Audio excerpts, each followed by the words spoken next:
कन्या पर कुदृष्टि डालना ये महापाप है, पुत्र वधू पर कुदृष्टि रखना ये महापाप है, बहन पर कुदृष्टि रखना ये महापाप है, और अनुज वधू पर कुदृष्टि रखना ये जघन्य पाप है, महापाप है।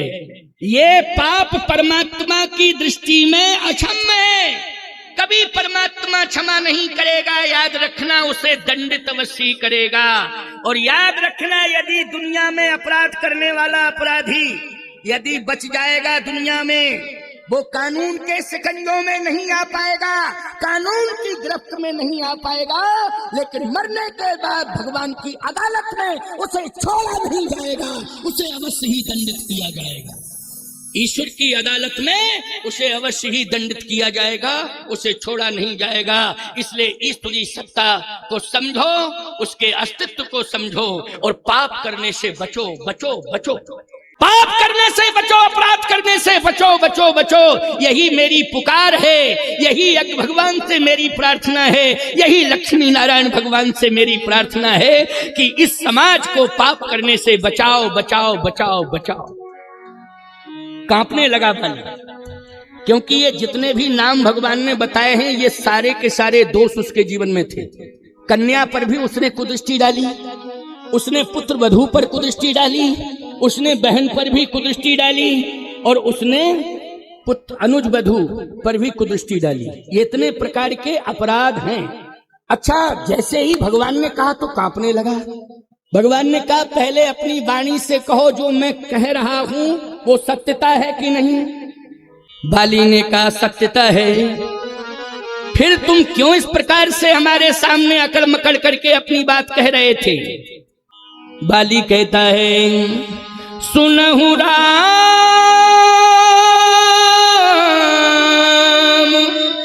स्वामी सन चलन चातुरी मोर।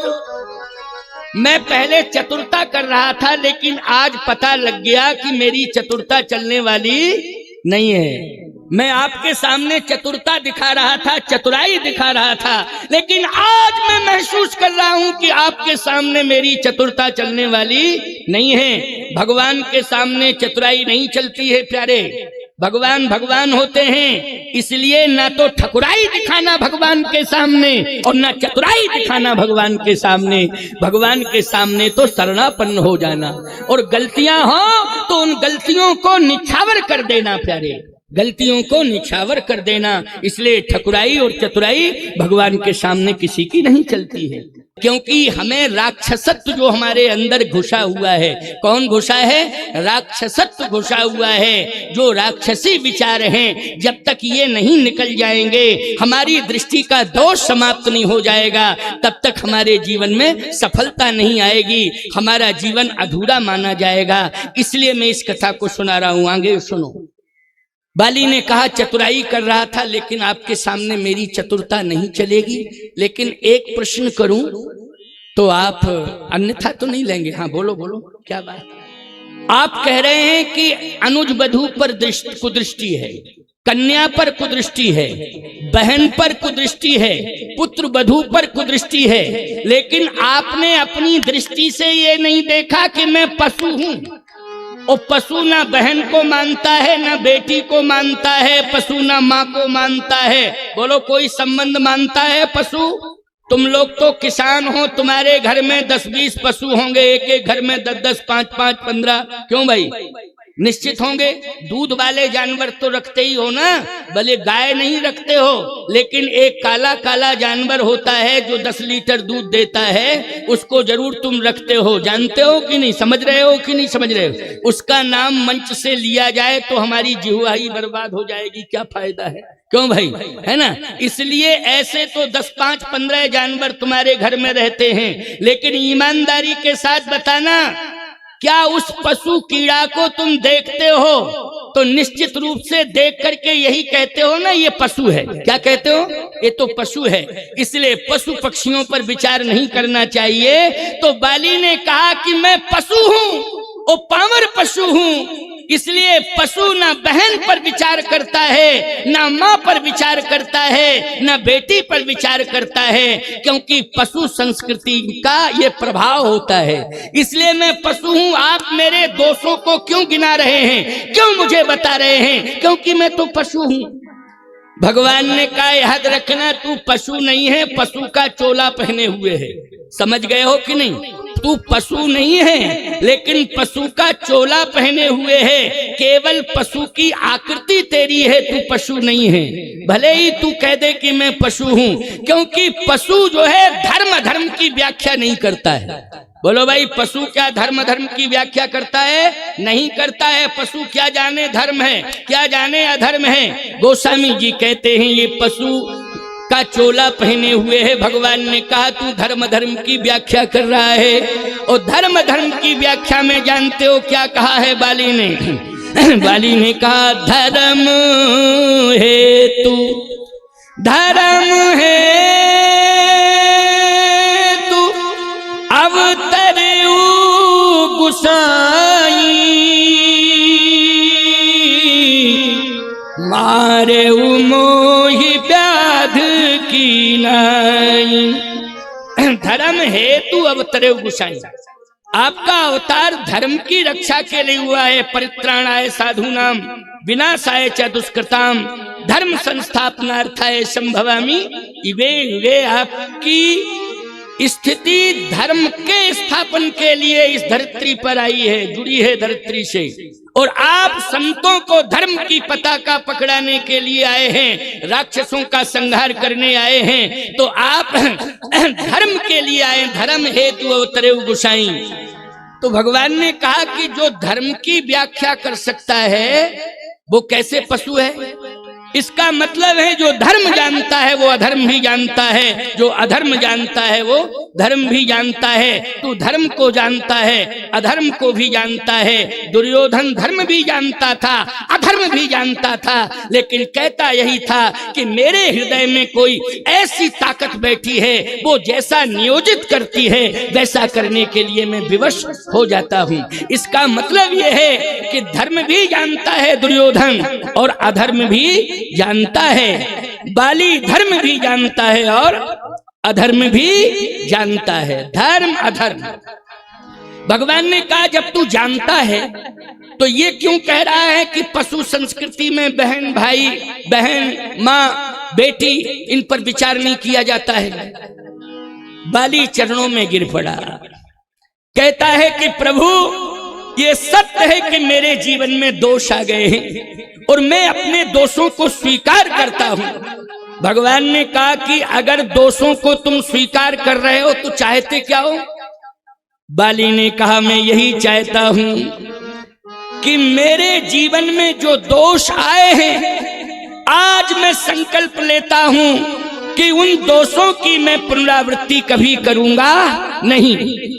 भगवान ने कहा अगर तुम दोषों की पुनरावृत्ति नहीं करोगे तो आज मैं तुम्हें सजाए माफ कर रहा हूं। अभी मौत दे रहा था, अब मैं तुम्हें बरी कर रहा हूं, सजाए माफ। सुग्रीव ने कहा कि यदि आप सजाए माफ कर दोगे तो मेरा क्या होगा? भगवान ने कहा कि पंपापुर का राजा बाली ही रहेगा, लेकिन अगर तुम राज्य के भूखे हो तो जाओ, मैं वचन देता हूं कि पंपापुर का राजा बाली रहेगा और मैं अयोध्या का राजा तुम्हें बनाऊंगा। सुग्रीव तुम चिंता मत करो, अयोध्या के राजा बनोगे तुम, मैं वचन देता हूं।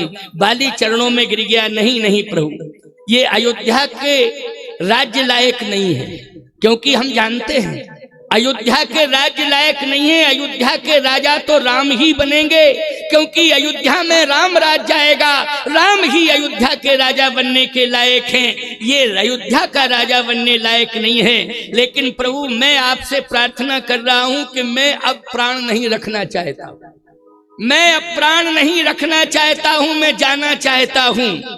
भगवान ने कहा तो प्राण नहीं रखना चाहते हो, जाना चाहते हो तो जाओ, मैं तुम्हें अपना धाम दे रहा हूं। बाली ने कहा नहीं, मैंने इतने सत्कर्म नहीं किए हैं कि आपका धाम मुझे मिलना चाहिए। देखो भाई सुन लो मेरी बात को, यही है भगवत शरणागति, कि भगवान से कुछ भी पाने की आशा न रखी जाए और भगवान के चरणार बिंदों में प्रीति हो जावे और भगवान से पाने की आशा समाप्त हो जावे, ये समझ लेना वो परम धाम का अधिकारी है, वो परम पद का अधिकारी है। ये अर्थ निकल के आ गया है, समझ लो इस बात को। क्योंकि कथाएं तो खूब सुनते हो, सुनते रहते हो, लेकिन सत्यता तो यही है कि आज बाली ने जो प्रार्थना की है, जबकि अवगुण की खानी है, दोषों की खानी है, उसके जीवन में दोषी दोष हैं, लेकिन आज भगवान का दर्शन करके और भगवान की वाणी सुन करके भगवान के चरणों की शरणागति पाने का अधिकारी हो रहा है। और कहता क्या है, प्रभु मुझे कुछ नहीं चाहिए और ये भी नहीं चाहता हूं कि आप मुझे अपने धाम भेज दें, क्योंकि मैंने ऐसे सत्कर्म नहीं किए हैं अपने जीवन में कि आपके धाम का अधिकारी बनूं। भगवान ने कहा तो क्या चाहते हो? अब नाथ करी करुणा बिलोको, प्रार्थना है ये। अब नाथ करी करुणा बिलोको, देव यही बर मांगी हूँ। अब नाथ करी करुणा बिलोको, देव यही बर मांगी हूँ। यही जोनि जन्म हो कर्म बसता, राम जी पद अनुरागी हूँ। यही जोनि जन्म हो कर्म बसता, राम जी पद अनुरागी हूँ। कुछ नहीं चाहिए, कर्मानुसार आप मुझे जिस योनि में भेजें मैं उस योनि में जाऊं, लेकिन आपके चरणों का ध्यान करता रहूं। और हे प्रभु, अंत समय जब मेरी श्वास निकलने लगे तो कृपा करके आप दर्शन दे देना, बस यही आशा अपेक्षा है और कुछ नहीं। बोलो जहीं जौनी जन्महु कर्म बसता, राम जी पद अनुरागी हो। बोलो भाई, भाषा बोध आ गया कि नहीं आ गया? समर्पण आ गया कि नहीं आ गया? ना मांगने वाली इच्छा समाप्त हो गई कि नहीं? कामनाओं का अंत हो गया कि नहीं हो गया? अब सब कुछ तो हो गया। भगवंत जब मिल गया तो कामनाओं का अंत तो कर ही देना चाहिए। कामनाएं अपने जीवन में रखना नहीं चाहिए। भगवान ने कहा तो और क्या चाहिए ये बताओ। ये तो मैं डिसीजन लूंगा कि तुम्हें किस योनि में भेजूं या कहां भेजूं, ये मेरे हाथ में है, मेरे बस में है। इसके बारे में तुम परामर्श मुझे मत दो, न मैं लेना चाहता हूं। ये बताओ अब और क्या इच्छा है, और बताओ। मैं कहता हूं प्यारे, मरने के पहले शत्रुता समाप्त करो। मरने के पहले क्या करना है, जल्दी बोलो? शत्रुता समाप्त करनी है। शत्रुता छोड़ करके मरना। याद रखना, ये 84 लाख योनियों में भटकना है और नरकों की यातना सहना है। नरकों की यातना सहना, 84 लाख योनियों में भटकना। यदि विरोध को छोड़ करके तुम इस दुनिया से जा रहे हो, विरोध पैदा कराया तुमने और विरोध को बढ़ा करके तुम जा रहे हो, इसका मतलब यह है कि तुम्हारे बच्चों को परिणाम भुगतना पड़ेगा और साथ ही साथ गांव वालों को भी परिणाम भुगतना पड़ेगा। इसलिए ऐसी भूल कभी मत करना। पहली बात तो यह है कि विरोध हमारे द्वारा ना होने पावे, इसका प्रयास करना। और किसी परिस्थिति में यदि विरोध आ गया है गांव में या घर में, तो कोशिश करो कि ये भूल से हो गया है, अब हम इसको सनई सनई विरोध को समाप्त करेंगे। क्या करेंगे? सनई सनई समाप्त करेंगे विरोध को। जैसे आपके जीवन में दोष आ जाएं तो आप दोष आते ही सनई सनई सनई सनई सम्मान और संपत्ति नष्ट होने लगता है। बोलो, होने लगता है कि नहीं? और जब गुण आ जाते हैं आपके जीवन में तो सद्गुणों के प्रभाव से सनई सनई सनई सनई दोष दूर होने लगते हैं। तो बोलो, अच्छाई और भलाई किसमें है? दोष पालने में है। दोष को पालने में अच्छाई है। कि दोष को दूर करने में भलाई है। बोलो भाई, दोष को दूर करने में ही भलाई है। दोष को हम पालते रहेंगे, बढ़ाते रहेंगे तो निश्चित रूप से हम पतन के गर्त में चले जाएंगे। हमारा सम्मान, हमारी संपत्ति, सब कुछ हमारे जीवन से चली जाएगी। अब अंतिम भाव सुन लो, बहुत बढ़िया भाव है ये अंतिम भाव। क्या भगवान ने कहा कि तुम्हारी अंतिम इच्छा क्या है? बाली ने कहा कि मेरी अंतिम इच्छा है कि विरोध को समाप्त करके मरूं। किसको समाप्त करके मरूं? देखो, मरण को सुधार लो। विरोध को समाप्त करके मरूं। विरोध समाप्त करना है, शिक्षा लो। भगवान ने कहा विरोध समाप्त कैसे माना जाएगा? बाली ने कहा कि आज सारी दुनिया जान रही है कि सुग्रीव में और बाली में विरोध है। बोलो भाई, सारी दुनिया जान रही है कि नहीं? अब सारी दुनिया ये समझ जाए कि मरने के पहले बाली और सुग्रीव का विरोध समाप्त हो गया।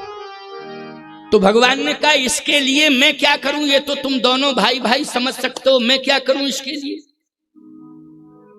बाली ने कहा कि आप इतनी कृपा करो कि मुझसे दूरियां बना चुका है मेरा छोटा भाई बाली, बस एक बार मेरे हृदय से लग जाए और मैं हृदय से लगा के ये कह दूं कि भाई हमारा तुम्हारा विरोध समाप्त है, और पंपापुर के लोगों को बता दूं कि विरोध मत मानना, क्योंकि मैं आदेश दे करके जा रहा हूं कि सुग्रीव से विरोध मत मानना। नहीं तो सिंपैथी में लोग नारेबाजी विरोध में लगाने लगते हैं। बोलो, लगाने लगते हैं कि नहीं? सिंपैथी में लोग न जाने क्या क्या बकने लगते हैं, भावुकता में आकर के समझते तो है नहीं। Sympathy sympathy sympathy.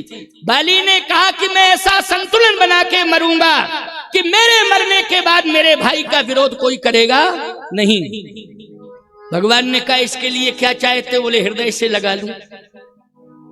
ये तो छोटी सी बात है। भगवान ने कहा सुग्रीव जी लग जाओ, आप, आपका बड़ा भाई है, आंखों में आंसू हैं और कह रहा है कि मैं हृदय से लगा के ही मरूंगा, जाओ लगो। सुग्रीव कहता है दूर ही से राम राम करवा दो, क्योंकि हम जानते हैं कि अगर हृदय से लगेंगे तो इतनी ताकत है भुजाओं में कि ऐसा मसलेगा खुदा ही मरेगा, हमें भी ले जाएगा साथ में। इसलिए क्या फायदा है प्रभु, हम जानते हैं ये मेरा भाई है, इसके रोम रोम को हम जानते हैं। इसलिए मेरी प्रार्थना है कि आप कृपा करके दूर से ही मैं प्रणाम किए लेता हूं, क्योंकि मरने वाले से राम राम की जाती है, मरने वाला व्यक्ति भी राम राम करता है और जो मोहल्ले के लोग होते हैं वो भी राम राम करते हैं। क्यों भाई, ये परंपरा रही कि नहीं रही? जल्दी बोलो। और आज निर्वाहन हो रहा है कि नहीं हो रहा है, इसके बारे में हम कोई गारंटी नहीं दे सकते हैं, लेकिन ये परंपरा हमारे यहाँ चली आ रही। देखो, आज बाली भी कहता है कि मैं हृदय से लगा लूं, विरोध समाप्त कर लूं। सुग्रीव कहता है दूर से ही राम राम कहलवा दिया जाए, प्रभु दूर से राम राम कर ले, बस प्राण त्याग के हम जाएं। भगवान ने कहा दूर से नहीं, हृदय से लगो। मैं खड़ा हूं ना, हृदय से लगो। डर रहा है, डर के मारे जा रहा है, कांप रहा है शरीर। और जैसे ही बाली के सामने पहुंचा, लंबी भुजाएं जैसे बाली ने बढ़ाई, कहा मेरे भाई आ, तुझे आज मैं हृदय से लगा लूं और विरोध समाप्त करके अंतिम श्वास लूं। तुझे हृदय से लगा के, आंखों से आंसुओं की धार।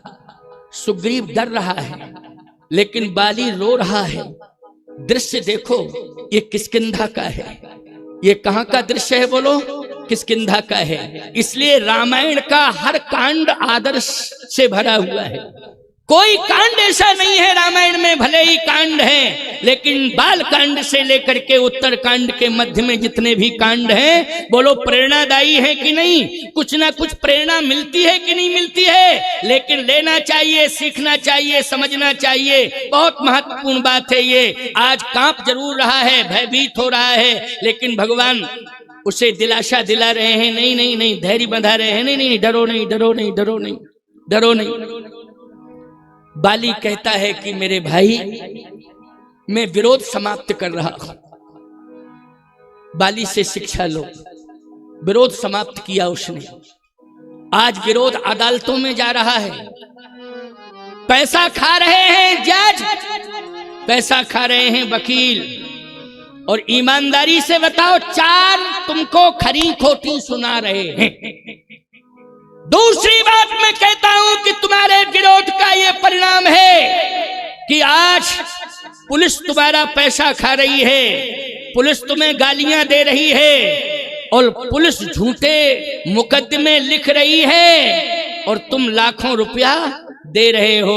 बोलो संपत्ति भी जा रही है, गालियां भी सुननी पड़ रही हैं और संपत्ति भी जा रही है और सम्मान भी जा रहा है। बोलो फायदा मिला कि नुकसान मिला? केवल नुकसान ही नुकसान मिला है, फायदा कुछ नहीं हुआ है। ये तुम्हारी गलती है, ये तुम्हारी बुद्धि की अल्पज्ञता है, ये तुम्हारी भूल है कि आज तुम सम्मान को खोते जा रहे हो। इसलिए खबरदार, चाहे घर का विरोध हो चाहे गांव का विरोध हो, समाप्त करो। किसी भी सूरत में विरोध बढ़ना नहीं चाहिए। यदि विरोध बढ़ गया है तो उसे कम करने की कोशिश करो, पहल करो।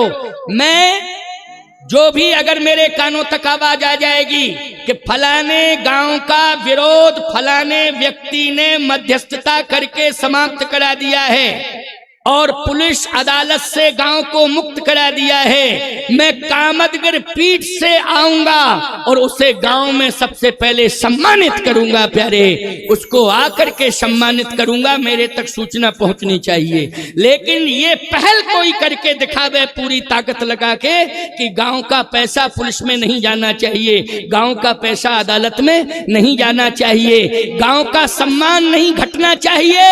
याद रखना, तुम्हारी जिंदगी जो है अशांति में नहीं जानी चाहिए, तुम्हारी जिंदगी बर्बाद नहीं होनी चाहिए। इसके लिए सबसे पहले परिवार का विरोध हो चाहे गांव का विरोध हो, इसको समाप्त करने की कोशिश में लग जाना चाहिए। इसे समाप्त करना है, ये संकल्प ले लो। बाली ने जैसे हृदय से लगाया, कहा भाई आज मैं विरोध समाप्त कर रहा हूं। वैसे राजतंत्र की परंपरा में बेटा ही राजा बनता है, लेकिन प्रभु राम ने जिसको राजा बनाने की घोषणा कर दी है, प्रभु की वाणी में मेरी सहमति है, मैं उनके निर्णय का स्वागत करता हूं। और अंगद, तू रोना नहीं कि मैं राजा का बेटा, मुझे राज मिलना चाहिए था। युवराज नहीं, राजा के मरने के बाद युवराज नहीं बनता है। बोलो बेटा क्या बनता है? राजा बनता है।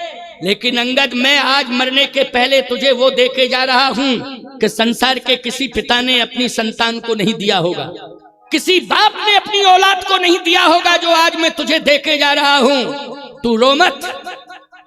और आज मैं प्रभु की वाणी का आदर करता हूं, मेरा भाई ही राजा रहेगा।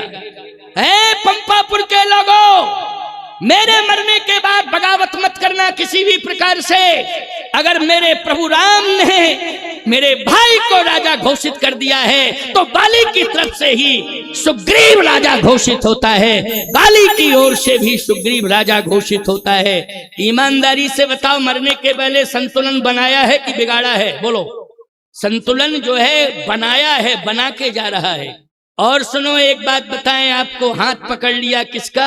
अंगद का। इधर आ, पास में बुलाया, कहा जानता है तू कि मैं क्या दे रहा हूं तुझे? वो दे रहा हूं कि जो आज तक कोई बाप नहीं दे पाया, वो दे रहा हूं। जैसे ही हाथ पकड़ा अंगद का, कहा प्रभु बस अब मैं जा रहा हूं, लेकिन मेरी अंतिम प्रार्थना स्वीकार कर लो। क्या भगवान ने कहा? क्या कहना चाहते, क्या कहना चाहते? बाली कहता है, यह तनय मम, ये मेरा बेटा है। भगवान ने कहा जान रहा हूं, जान रहा हूं। बोलो क्या चाहते हो बेटे के लिए? मांगो, जो कहोगे मैं दे दूंगा, और दूसरा राज्य दे दूंगा। कहे नहीं प्रभु, राज्य नहीं, मैं अपने पुत्र को संपत्ति से नहीं जोड़ना चाहता, मैं अपने पुत्र को संस्कारों से जोड़ना चाहता हूं। बोलो भाई किससे? संस्कारों से। अंगद का चरित्र लिखा जाता है, जानते हो? बड़भागी अंगद हनुमाना चापत चरण कमल विधि नाना। बड़भागी में हनुमान जी के नीचे नाम अगर है बड़भागियों की लिस्ट में तो किसका नाम है? जल्दी बोलो। अंगद का नाम है। बोलो ये बड़भागी बनाया किसने है अंगद को? अंगद ने कोई तपस्या की थी क्या? कि अंगद ने बहुत ज्यादा सेवा कर ली थी? कि अंगद अयोध्या में सरजू के किनारे तपस्या किया? या भगवान का जन्म लेते ही अंगद दर्शन करने गया? नहीं। आज अंगद को यदि बड़भागी बनाया है तो बाली ने बनाया है। बड़भागी अंगद हनुमाना और चापत चरण कमल विधि नाना। बड़भागी बन गया अंगद। कैसे बना है? इसलिए मैं कहता हूं संपत्ति पाकर के कोई बड़भागी नहीं हो सकता है, कोई सांसारिक पद पाकर के बड़भागी नहीं हो सकता है। यदि कोई बड़भागी होगा तो भगवान के चरणों से जुड़ करके ही वह बड़भागी बन सकता है, अनंत सौभाग्य को प्राप्त कर सकता है भगवान के चरणों से जुड़ के। इसलिए भगवान के चरणों से स्वयं जुड़ो और अपने परिवार को जोड़ो। यही भगवत शरणागति लेने से तुम्हारा कल्याण होगा, परम कल्याण होगा। तो आज मैं जो चर्चा कर रहा हूं उसे अंतिम बात है, कान खोल करके सुन लो। अंगद से कहा कि अंगद तू रो मत। कहा प्रभु मेरी प्रार्थना सुन लीजिए। हाँ बताओ क्या बात है? यह तनय